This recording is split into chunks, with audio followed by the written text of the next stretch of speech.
Hi there, I'm Brian Whitmore, host of the Power Vertical podcast, and this is the Daily Vertical.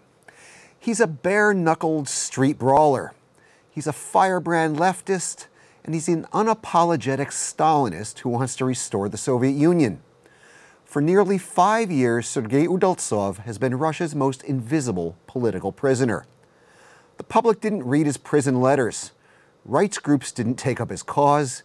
He didn't become a media star. But with his release from prison last week, Udaltsov has suddenly become an important political barometer.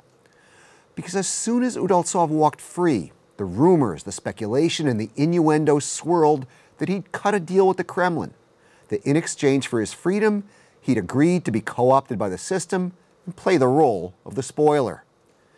Now, we don't know how much credence to give this speculation, but it would certainly fit the Kremlin's playbook and the political needs of the moment.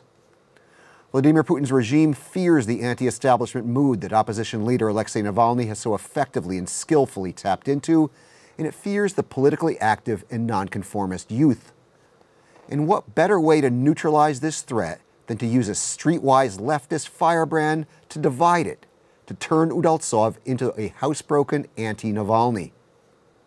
In his initial comments after his release, Udaltsov seemed to play the role.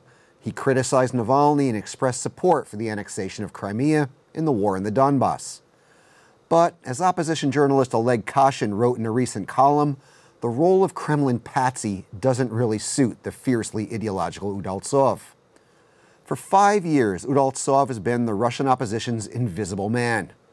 But what he does now has suddenly become very consequential. Keep telling me what you think in the comments section, on the Power Vertical's Twitter feed, and on our Facebook page. I'm Brian Whitmore, and that was the Daily Vertical.